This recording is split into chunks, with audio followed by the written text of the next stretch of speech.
That day was supposed to be simple. Just a casual trip out to the pond, like many others before. The plan was clear: meet a few fellow anglers, enjoy the fresh air, maybe catch some fish, maybe note it didn't really matter. The pond had just been stocked, around 3,000 jin of fish, and word had spread quickly. By the time I arrived, people were already gathering, chatting, setting up rods, laughing. The atmosphere was lively, full of that familiar excitement that comes with a good fishing day. At first, everything felt normal. Lines were cast, a few fish were already biting, and conversations flowed easily. But then, something unexpected interrupted the rhythm of the day. One of the guys called out, his voice carrying a mix of confusion and concern. At first, I thought maybe he'd snagged something unusual, but when I turned to look, I realized it wasn't a fish at all. It was a tiny puppy. Someone had brought it over, holding it carefully but awkwardly, like they weren't quite sure what to do. The little thing was barely alive, its body weak, its movements slow and uncoordinated. It looked like it had just been picked up from the road, and sure enough, that's exactly what happened. One of the guys said he'd found it wandering along the main road, running aimlessly, probably separated from its mother, maybe even abandoned. At first glance, it was so small that you might mistake it for something else entirely. Someone even joked they thought it was a squirrel at first. But up close, there was no mistaking it a newborn pup, fragile, vulnerable, and clearly struggling to survive. We all gathered around for a moment, unsure.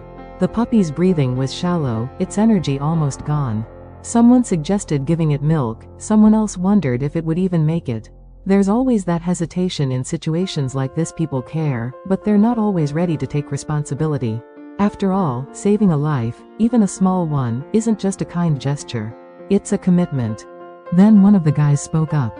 He mentioned that his dog at home had just given birth, or was about to. There was milk.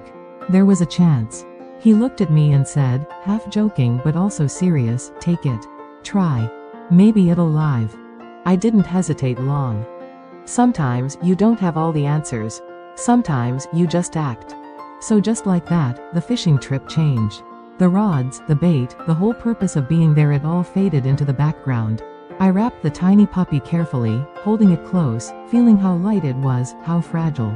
It didn't resist. It didn't even have the strength to react. It just existed, barely.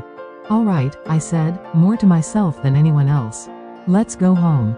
The drive back felt different. Not long, but heavy in a way that's hard to explain.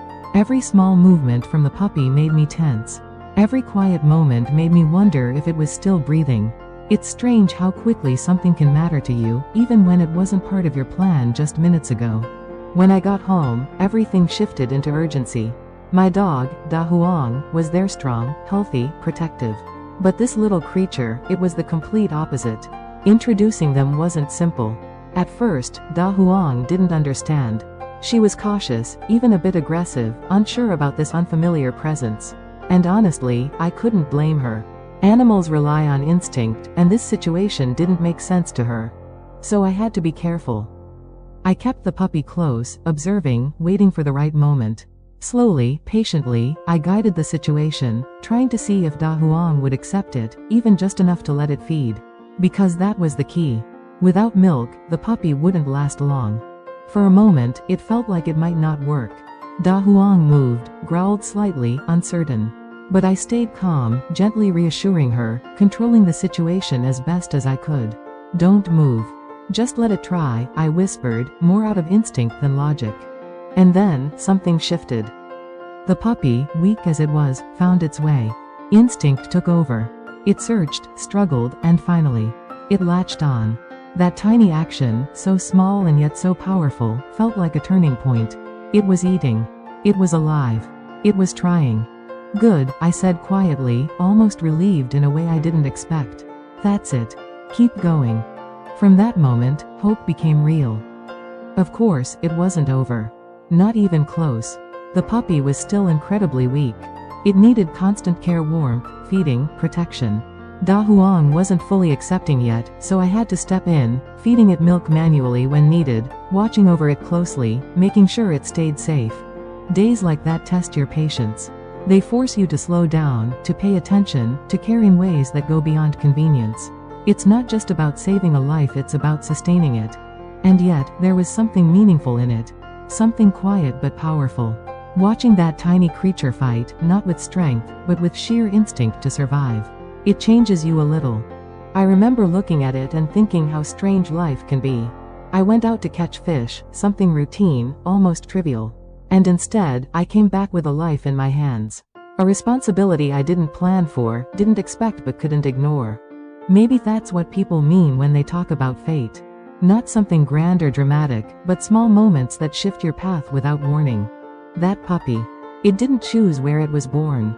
It didn't choose to be left alone on the road. It didn't choose any of it. But somehow, in that brief intersection of lives, it found a chance. And maybe that's all any of us can really offer sometimes. A chance. Whether it lives or not, whether it grows strong or struggles, that part isn't always in our control. But the decision to care, that is. As I watched it rest later that day, finally calm after feeding, I realized something simple. Not every trip needs to end the way you planned. Not every day needs to follow its original purpose. Sometimes, the most meaningful moments are the ones that interrupt everything. And sometimes, saving a life starts with nothing more than stopping, looking closer, and deciding not to walk away.